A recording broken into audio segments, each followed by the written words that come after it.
Hello, thank you for joining us today on our Landscapes for All project. I'm Andrea Gilbert, and with me, who you'll hear from later, is Maria Hocking. We're going to have a quick whiz through the Equality Act, and then we're going to have a look at how to carry out a sensory walk. And if technology helps us, we'll run a video as well in the middle between myself and Maria. So thanks for joining us, and we'll kick off. So the area of outstanding natural beauty have a very valid incentive and comment and vision statement that nobody, no matter what their ability or their circumstances, should be left behind. Everybody has the right to access green and open spaces. So our message today is don't be afraid of the Equality Act. There's a lot of political correctness about the woke, unconscious bias, but we are about including everybody. And if we get the terminology wrong and upset somebody, try not to be too frightened of it. Explain to people we're all learning. So our statistics show that there are a lot of people who do not connect with the countryside, and most visits are made by the better off and less diverse don't tend to go. So we must ask who is missing out. So we're concerned that everybody should be included. So we know that older people quite often don't access the countryside.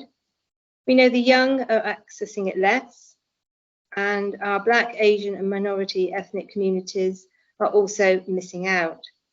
So there's our key groups that we want to include.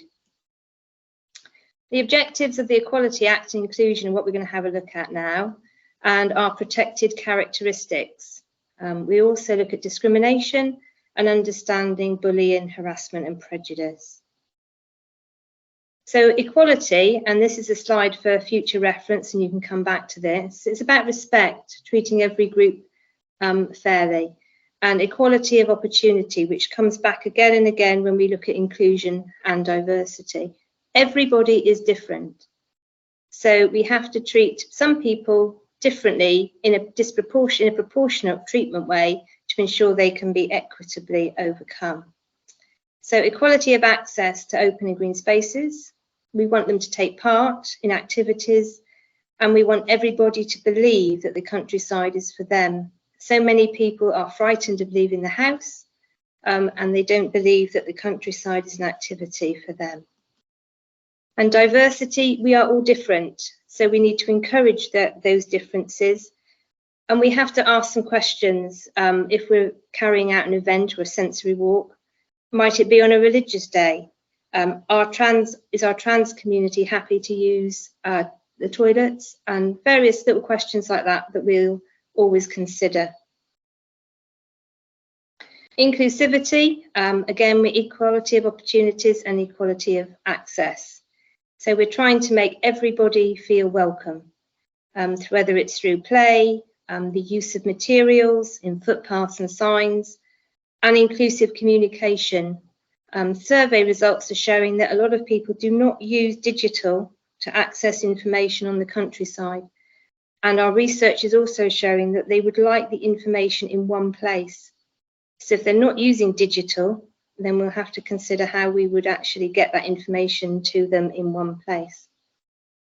So the Equality Act replaces over 100 pieces of legislation and identifies 9 protected characteristics.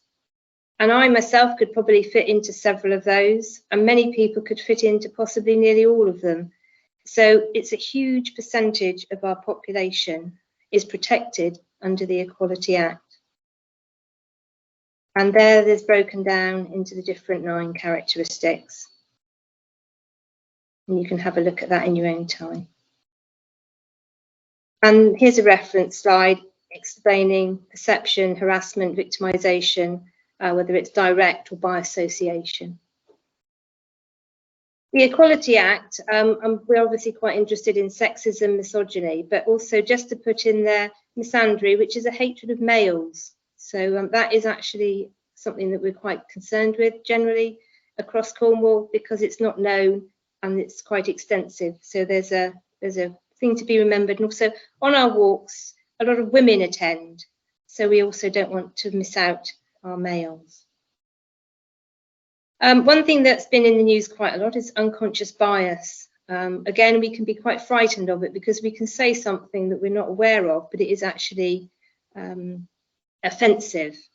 So we have to challenge our own bias. We were very careful when we created our 2 walks, that we created one walk that was very challenging and that we didn't exclude anybody other than, you know, obviously if you can't walk, rocks would be difficult.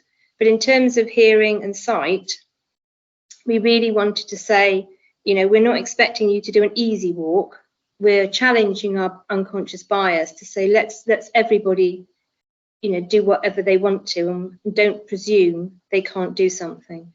So we're asking you to think about your unconscious bias and about whether you believe somebody's too overweight to walk, and things like that. So please consider that as we go forward. That's just a quick refresher for you of the Equality Act. We would recommend Judith Cook as a future trainer if you wanted to do more with your teams, and there are her details for you. She's an outstanding training and she works with the Cornwall Equality and Diversity Network. So there are her details, and we don't normally recommend, but we would in this case because we've worked with Judith for many years. So in terms of Landscapes for All and the Equality Act, here is our objectives: to inspire, to help our walk leaders, to look and to listen ourselves against the Equality Act, and to take action. And so I think we're clearly doing most of those in our work with Landscapes for All. There is some very good examples out there. The Sensory Trust, they have a website and they're very active, and they have a chain link, support for you doing walks and planning your activities. We have done a slightly different tack because we're used to that in Cornwall. We like to do things differently. So we have created our own sensory walk and our own toolkit that will be available on the website. So Maria Hocking, we asked to walk and create a sensory walk with us at Coverack, and how to help you leaders. We've also now completed the Coteal walk, which was a very different walk, totally accessible, but still very challenging in terms of what we learned, how we perceive the countryside. And so what we'll do is we'll just show you, if we can, the short video of our walk at Coverack.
I'm Maria Hocking, and I'm here today to share with you how to create a sensory walk.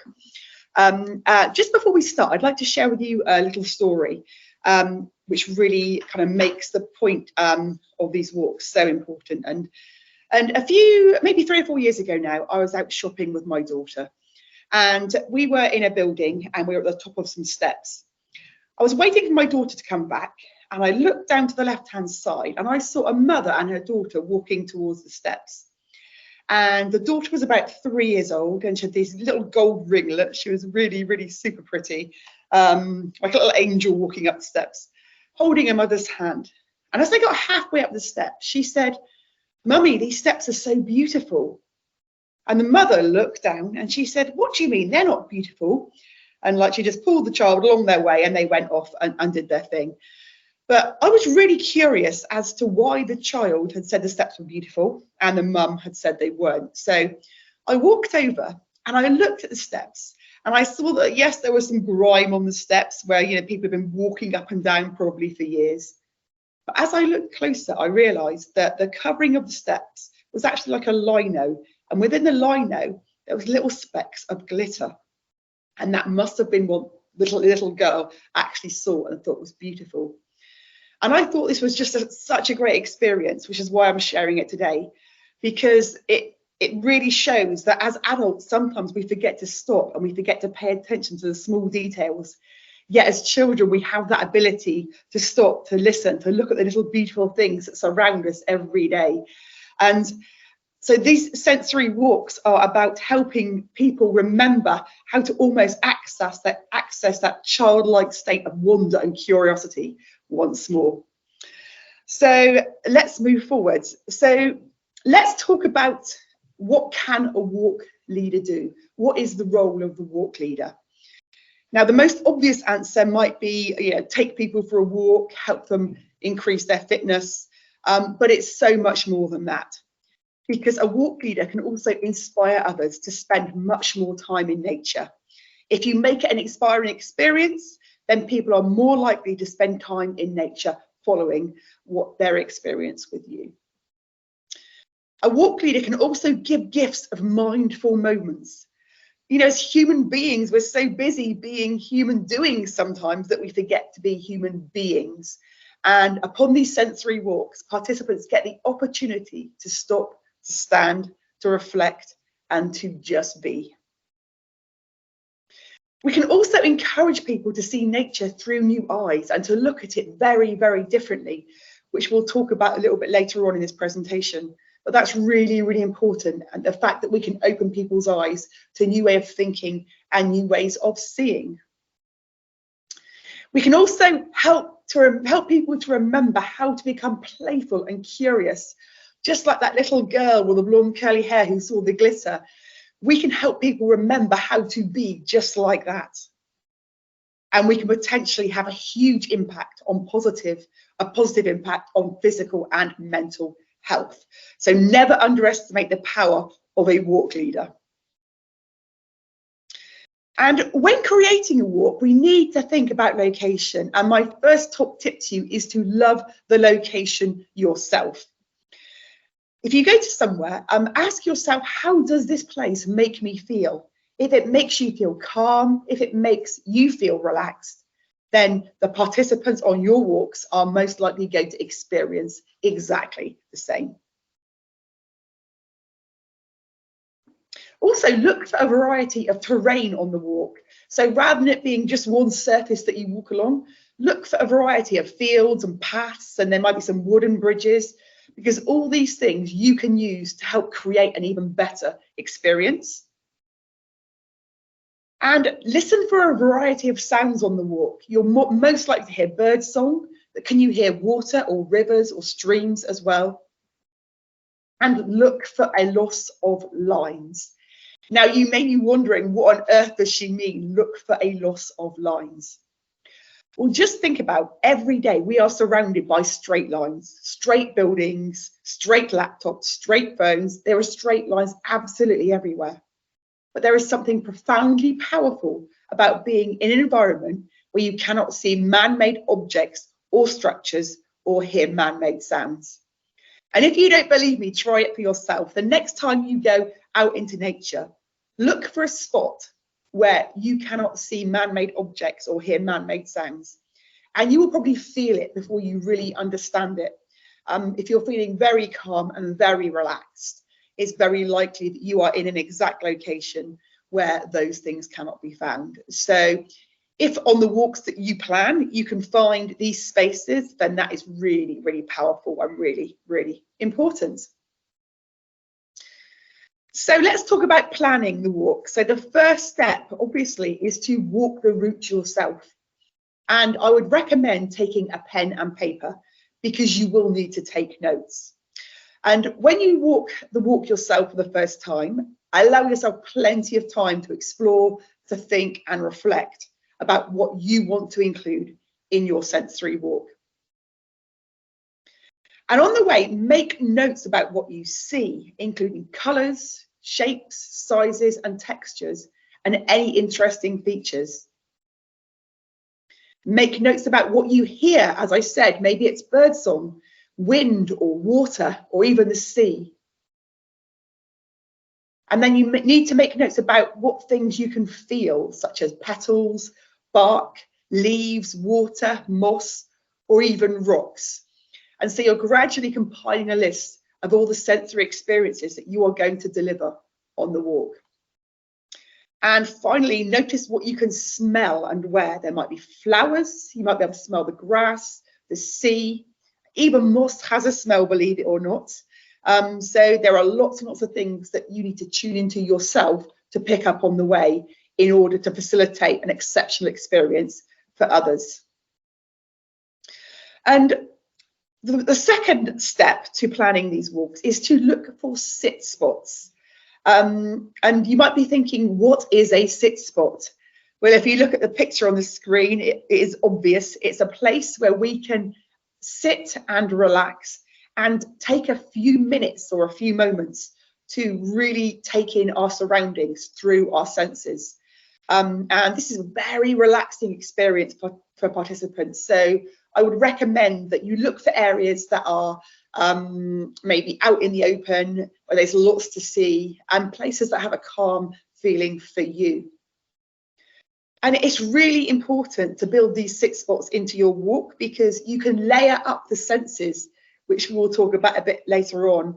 So we can focus in these areas what people can see and feel and hear in these spaces. So it's really, really important that if you can, you build these into your walks. And I'd recommend at least one. If it's a long walk, then potentially two. And yeah, so what do we do at a sit spot? We actually really focus intensely on the things that we can see, hear and feel. So it's a much longer process and you'll feel much more relaxed. And maybe you will encourage others to start to look at things in a different way through their own eyes, rather than just through guided instruction. A written plan with approximate locations of each sensory experience. So I quite often do it visually, so I'll draw a little line of the walk and then I'll mark on the spots what they can experience at different points. If you want to be really detailed, you can put down grid references for the exact location of these sensory experiences.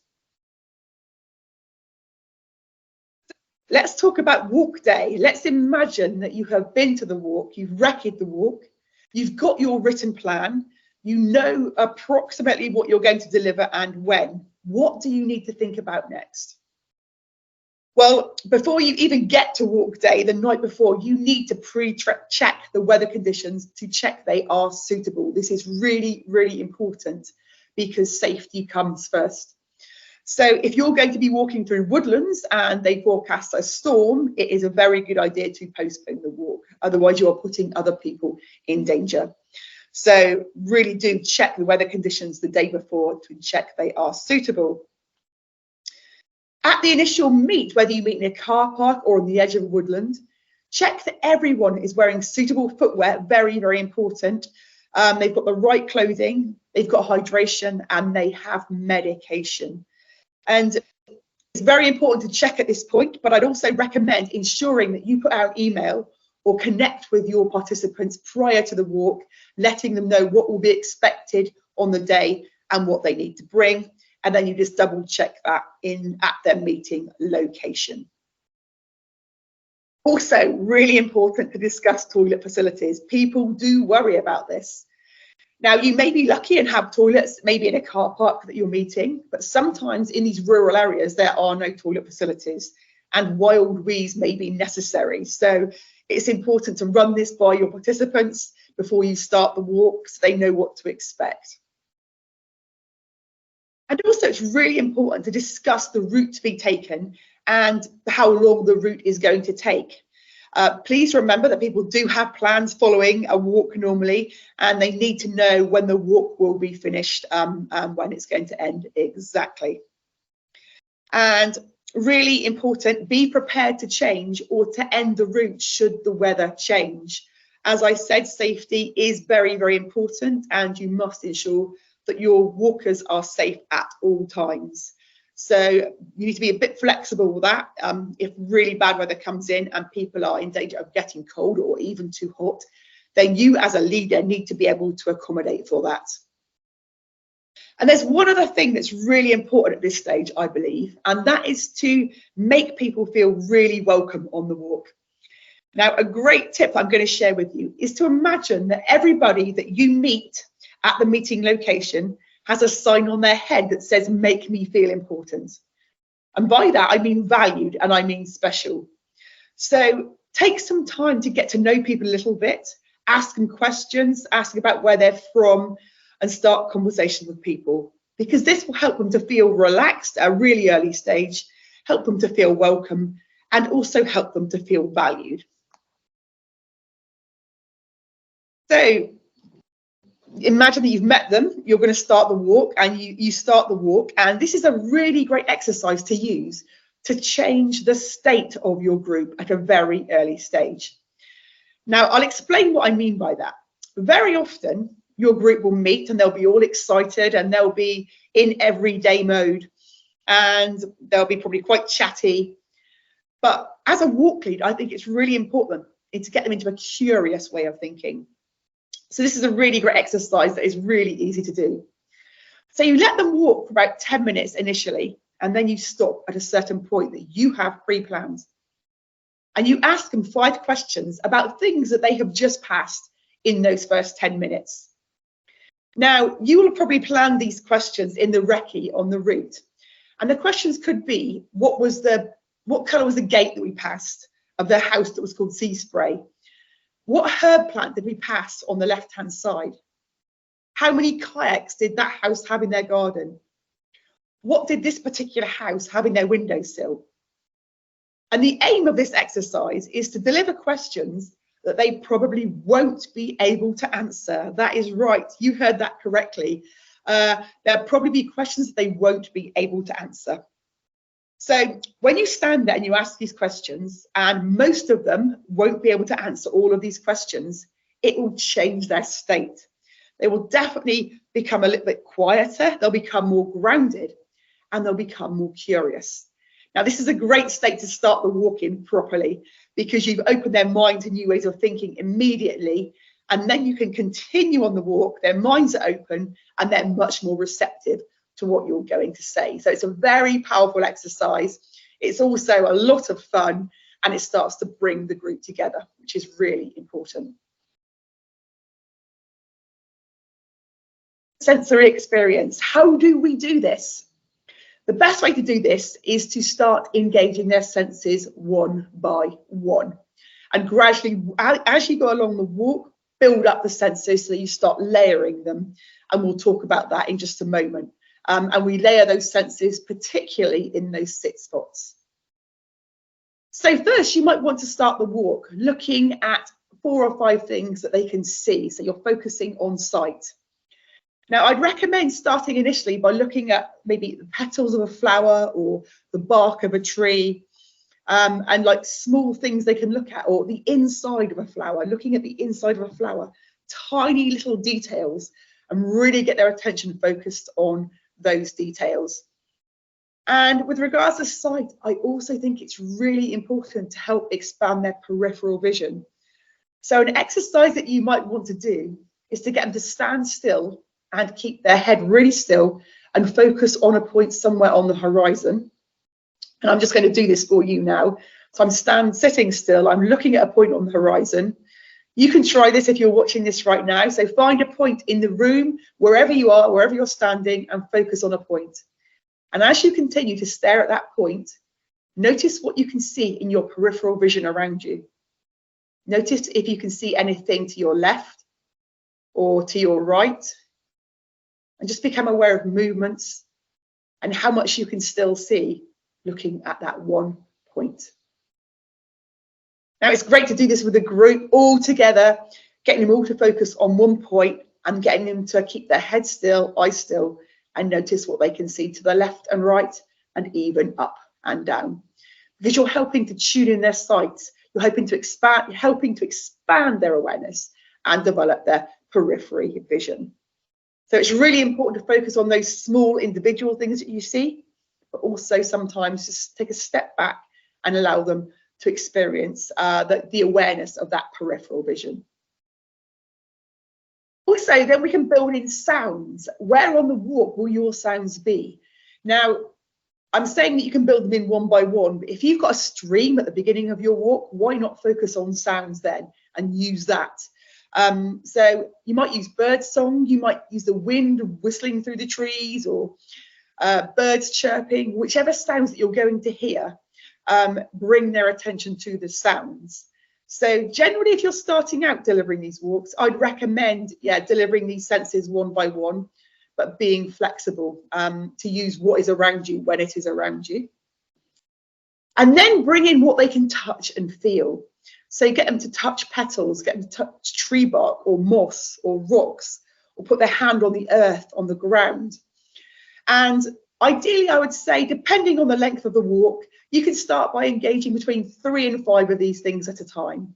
So 3 or 5 things they can see, 3 or 5 things they can hear, and 3 to 5 things they might be able to touch or feel. And then we start to bring in the scents or the smells. And this might be slightly different because there'll definitely be specific places on the walk that you will experience different smells. So like I say, if there's a strong smell at the beginning, maybe there's lavender or wild mint, then why not utilize that while you are on that spot? And then of course, we bring in taste. If applicable, and I say if applicable for a very, very good reason. This comes with a big warning. Unless you have a foraging qualification, please do not encourage your participants to eat plants or berries. You need to be 100% sure that what they are eating is actually what they're eating and it is safe for them, and that there aren't going to be any reactions, because you could end up in a very difficult situation if that was the case. So I myself do have a foraging qualification, so I can allow people to eat on my walks. And if you want to, I would recommend either pursuing a foraging qualification yourself. They are really great fun, really great to do. Or you can really play it safe and simply take, as a box of strawberries or raspberries or blueberries along with you, that they can actually sit and taste while they are there. So you still get the same experience, but it's a very safe experience. I guess the only way that you can do this safely using nature is using something like blackberries. If you're 100% sure it's a blackberry, and we're all pretty familiar with blackberries, or an apple tree, for example, you're going to be pretty safe. But I would still say check that they are what you think they are before you go out on the walks. And if you have any hesitation whatsoever, do not encourage them to eat anything in the wild. You can maybe talk about it, but do not encourage them to eat. Okay. And also, it's really, really important, and I cannot stress this enough, is to know your plants before you touch them, and know them before you encourage other people to touch them. Now, in the picture here, there is a plant. You may be familiar with this, and it's actually giant hogweed. If you were to get one of your participants, or even more than one of them, to touch this plant, it is very likely they would develop blisters on their skin after touching it. So this plant, when you touch it, if you get this on your skin, It reacts with sunlight and it does blister the skin. And these blisters last a very long time and they can be very, very painful. So it's really important for you to get to know your plants. And the best way to do this is there are many amazing plant apps out there where you take a screenshot of a plant and it tells you what they are. And I'd recommend backing that up with other research on Google so you are 100% confident that you know what every plant is that your participants are going to touch on the day. And important, as I said, be prepared to be flexible. I think if you stick to the plan really rigidly, there is the potential that both you and your participants can miss out on amazing things that might be there on the day. If you recce the week 2 weeks before, I will absolutely guarantee you that it will be different on the day. There will be new growth. There'll be new things that are appearing. The weather might be different. So as a walk leader, you need to be prepared to adapt to these things and to account for these changes and maximize the experience. You know, if there's a plant that you're aware of has suddenly shot up or has come into bud and it smells beautiful possibly, or it looks beautiful, why would you walk past that experience? So yeah, use that experience, use those new things that you see along the walk, but you will have to be careful with timing. We'll talk about that in just a moment. So don't be afraid to be flexible. Things will change and the weather will change. So just bear that in your mind. So how do we specifically actually deliver these sensory experiences? Well, I would recommend using the PACE model to give each structure and each experience a bit of a format that you can follow. So P stands for position. As a walk leader, we need to know where we want our participants to be for every single sensory experience. So for example, do you want them standing? Do you want them sitting? Do you want them lying in the grass? And this is something that you need to pre-plan and direct them to on the day. Where are they going to experience the best possible experience? A stands for authoritative. So when you've got them into position, as a leader, you do need to be commanding and self-confident and guide them initially into this experience. So for example, if I've got a group and I want them to see something, I will tell them to stand or sit somewhere in particular. So I put them into position. I will then say, pay attention to the oak tree that you see in front of you. Notice the leaves rustling in the wind. Look at the tree roots as they disappear into the ground and notice how strong that tree seems. Notice the different colours and pay attention to the different textures. So I'm actually telling them what I want them to look at, which is really important because some people have had no experience doing this before whatsoever. So I've got them into position. I've told them what I want them to do. And now C is I want to evoke curiosity. And to do this, you need to ask them questions. Questions such as, how does that tree, looking at that tree, make you feel? What else can you notice about that tree that you didn't notice before? How many different shades of green can you see in the grass that surrounds that tree? So this is where you start to get them thinking for themselves a little bit more. Start to evoke that curiosity. Get them to do this process by themselves. So we've gone from position. You've told them what to do. You've given them a chance to explore what they can do alone. And then finally, you end it. And so ending might simply be, let's move on. Let's start walking again. And it's really useful to have an anchor phrase that you use repeatedly. So they get used to that phrase. They know it's the end of the exercise and they know it's time to walk on. So my personal phrase is, okay, let's move on. You might want to develop your own. But using this structure will make sure that the participants on the walk will get the absolute best from every sensory experience that you deliver along the walk. And let's go back now to sit spots. And this is where we layer the senses. So we have more time at sit spots and you need to allow more time within your planning for these. So I would recommend allowing between 10 and 15 minutes for the whole process itself. but you may want them to sit for between 5 and 15 minutes, depending on the time that you have. And so I would recommend using that same previous model, the PACE model.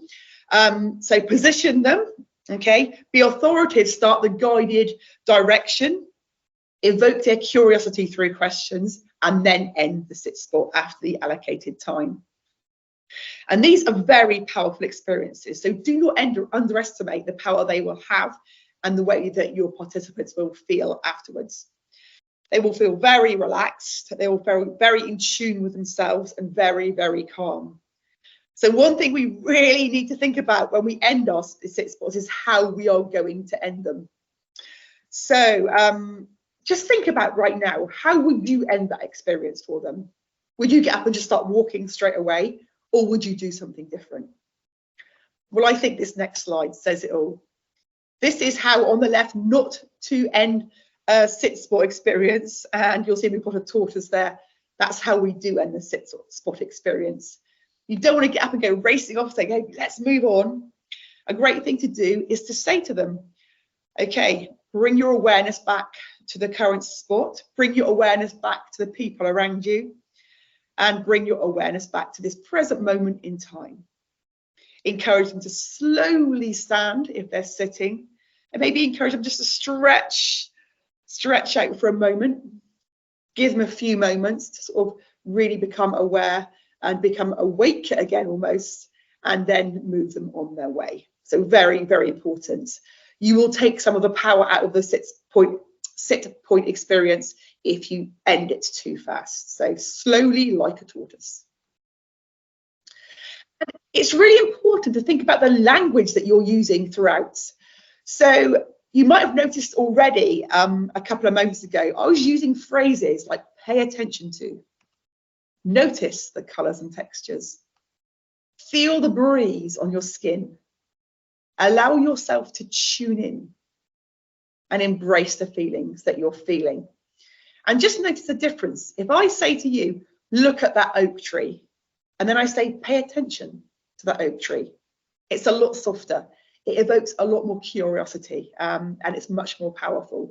So really have a play about with these sentences and this language, and ensure that you're using soft language throughout these sit spot experiences. Now, this is huge. Let's talk health. This is such an important part of your knowledge as a walk leader, and really valuable knowledge that you can share with your participants to encourage them to go out and spend more time in nature. So it has been proven, there is a lot of research to say that when we pay attention and when we look at small things in nature and become really mindful in those moments, that we can reduce anxiety, we can reduce stress. And people who do this on a regular basis also have shorter hospital stays if they've been ill. And looking at these things also lowers our heart rate. And that is just looking alone. And on a sensory walk, we're combining all of the senses. So you can just imagine how powerful these experiences really are. Then let's talk about listening and sounds. Again, there is a lot of research about this. It's been shown that the sounds of birds help to increase our recovery from stress. The sympathetic nervous system shows increased recovery. And if you don't know what the sympathetic nervous system is, it's responsible for our fight or flight response. So it's kind of like that panic mode that we go into when we feel like we've got a heightened response. It recovers quicker and comes back down if we listen to nature sounds. It also, listening to sounds, this is really interesting actually, it increases our interpersonal encounter tolerance. So we're more likely to be able to sustain relationships and let things affect us less if we have access to nature sounds. And it also decreases anxiety and agitation. So again, think about the benefits of looking, layer them onto the benefits of listening. And now let's talk about the benefits of scent or smelling within nature. So natural odours are very, very good for us, especially from blooming plants, because that increases calmness, alertness, and mood. This is very useful to know, especially in spring or in summer when all those flowers are blooming. Floral and lemon fragrance has been shown to increase problem-solving performance and, interestingly, make someone more likely to volunteer after being exposed to these scents. And the one that I really love is the phytoncides. Now, if you don't know what phytoncides are, they are the essential oils that trees and plants release. They're really apparent in pine forests. If you're walking through a pine forest, you will smell them immediately. And the whole purpose of phytoncides is well, trees release them to deter other pests or to deter pests, and so stop being eaten by insects and things like that. So it really does repel insects. And also they use these phytoncides to communicate with one another. But what it has been shown is that when we are exposed to phytoncides, it lowers our blood pressure and our heart rate and strengthens our immunity.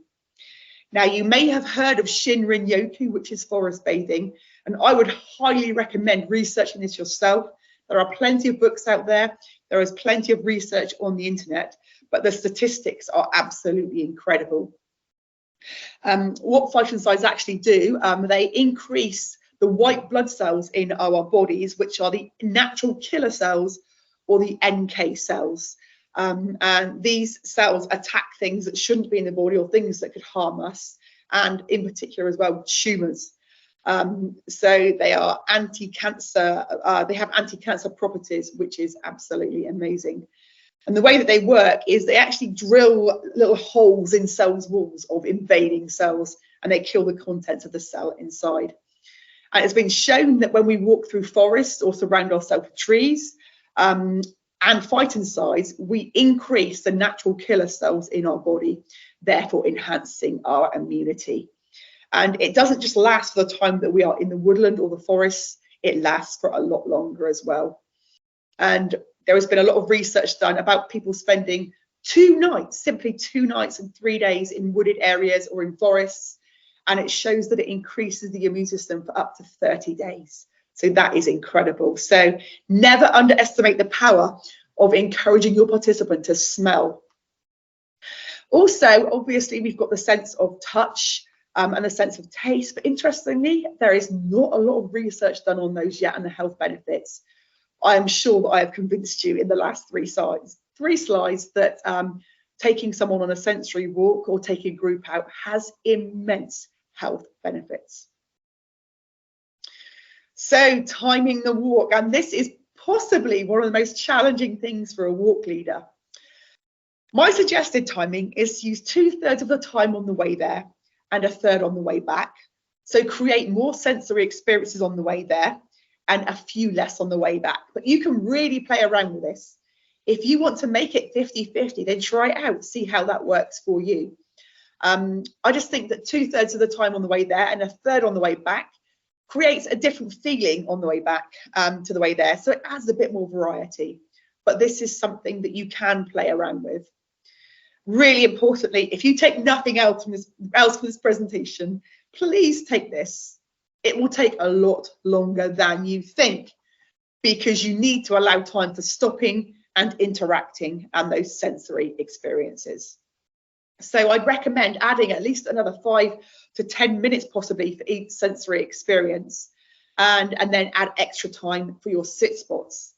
But what you also have to take into account is as you evoke their curiosity, they will become more fascinated by what they see, and they want to stop and they want to talk as well about things that capture their interest.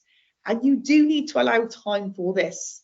So if you think you haven't got enough content for your walk with regards to sensory experiences, my advice to you is that you have probably got too much and you may need to cut some things out on the day, which is absolutely fine. So my top tips for you. My top tips to make it an even more phenomenal experience is to use nature as a mirror to encourage positive life choices within your groups. What do I mean by that? I mean that sometimes we are too afraid to go inside and think about what we need to change in our lives or what we want more of or less of.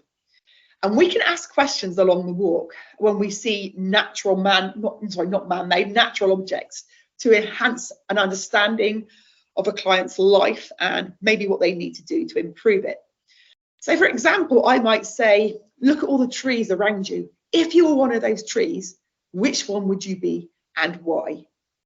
They don't have to answer, but get them to think about which one they would be and why. And then maybe you could ask the question, are you happy being that tree, or would you like to be another tree? And what do you need to do to become more like the other tree? So you get them thinking about life solutions, give them insights, and these are very powerful experiences. Another one that you could do is if you find yourself looking up at a hill, maybe there's some big boulders on top of the hill, you could say, imagine that that boulder on top of that hill is one of your life goals. As you look at that boulder and you look at the way up to that boulder, how do you perceive your journey to that goal?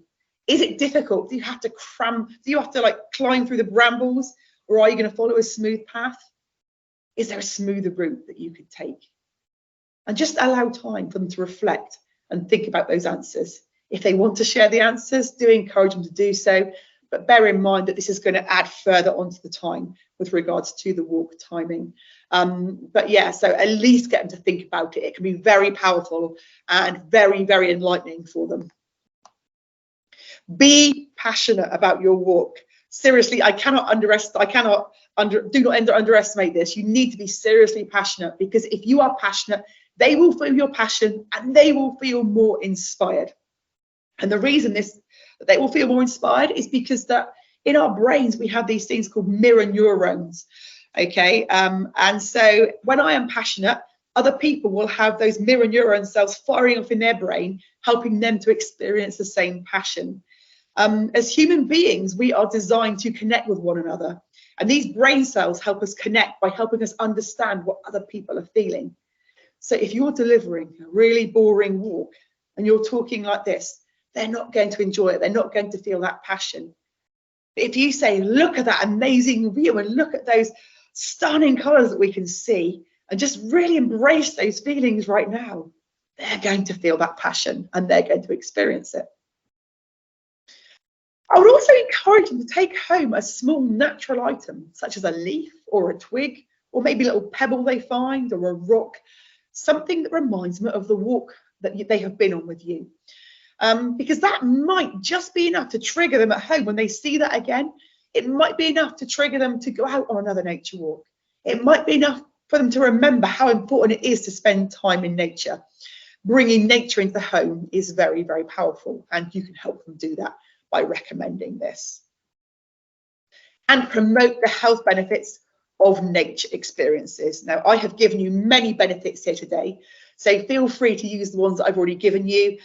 Feel free to research yourself as well.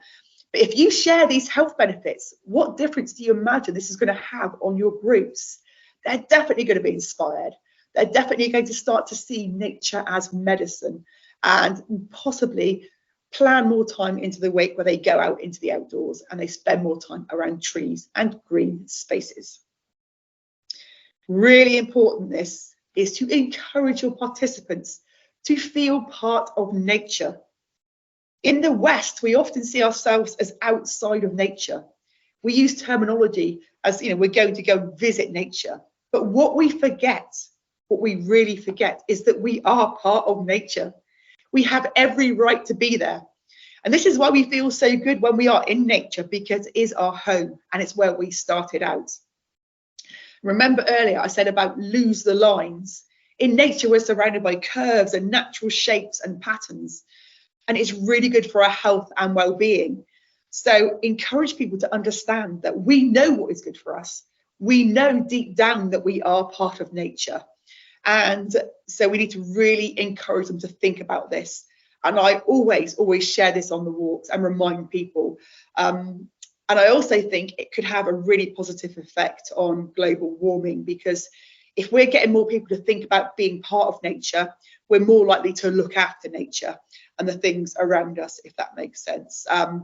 So yeah, just think about the difference that you could have as a walk leader if you were to share this knowledge with them, and if you were to remind them they're actually part of nature and that we need to take care of our environment, we need to take care of the planet, you know, because all these small differences can create big changes. So considerations, what do we need to think out on the walk. So, you know, it depends who we're taking out. If we've got visually impaired people, then we need to think about the language that we're using. Maybe not focus so much on sight and focus on the other senses. Or possibly, if they're open to it, ask them what they can see. They might see flickers, they might see different shades of colour, they might see black or white or grey. And sometimes it's interesting to ask what they are actually seeing, but also be aware that you may need to focus on the other senses. If someone's experienced hearing loss or a hearing impairment, then it's really valuable for you to be looking at them face to face when you're communicating, so they can lip read if necessary.